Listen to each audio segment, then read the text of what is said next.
Nach dem Anfang vom Ende, after the beginning of the end,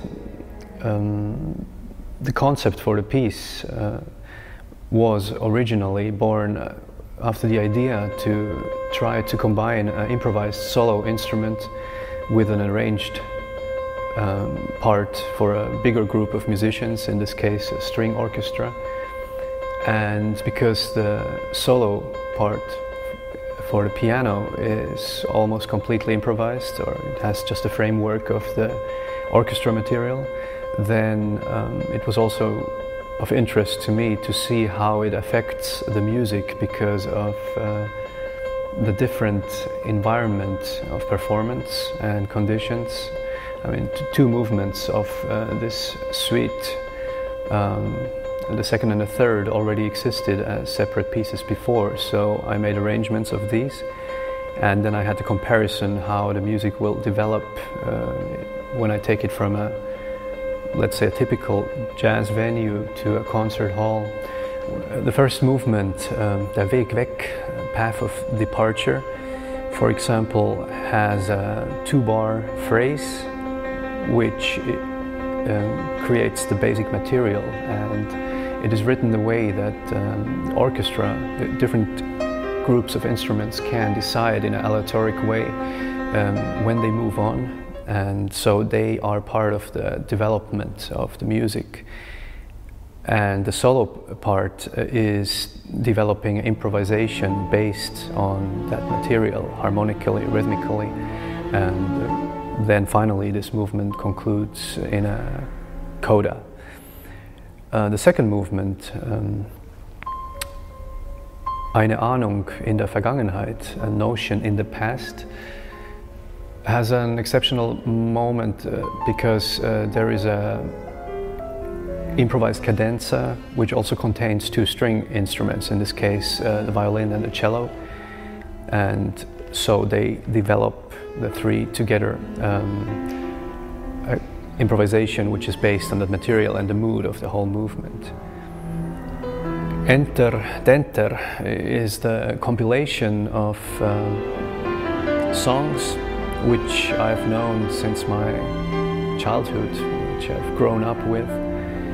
and I've had the idea already for a very long time to actually use this material because it has been in my head for forever, and eventually then the project came up that I was supposed to perform this music with the Tallinn Chamber Orchestra, and when I already had the very precise time frame, I knew that I needed to create some time for myself specifically for preparing this music, and I knew I needed solitude for it, and I was thinking about different options where to be, where I could create this space, and so fortunately, with the help of my friends, an option came up where I stayed in a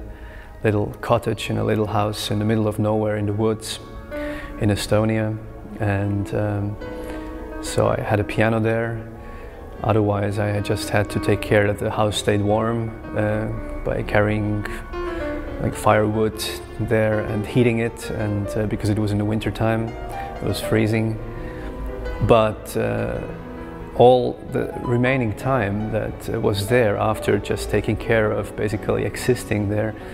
was very intense for the music and very focused, and I was very happy that I had the opportunity to create that space. The selection of the material is based on my personal preferences. I mean, there are many more songs, and I just tried to remember and also to feel which ones of these still were in my head and which I had a connection to. And eventually, now looking back, there were pretty much two categories. There were some songs that had a specific twist, a detail, musical detail, a specific harmony or rhythm that inspired me to use this as a starting point. And the other side was a a very beautiful simplicity that some of the songs had. So number one, Hiirejaht, it's the mouse hunt, is one example for a song that is harmonically very complex, unusual for a children's song, I would say. And so that was what inspired me to use it. The other example is Nuku Hällilaul. It's a doll's lullaby, which is very simple in its structure and just has a beautiful melody, and I didn't have any intention to really change a lot. I wanted to support that atmosphere and try to create this sonic environment where it would just support that song. And the source material originally was rather short. I mean, the songs, most of them are shorter than 2 minutes. And eventually, I mean, this compilation of 5 songs now is approximately 30 minutes long, so it's depending also on the performance, because there are open piano cadenzas, there are solo sections for the piano which have open repeated options where the performer can decide in real time basically how the piece is going to develop.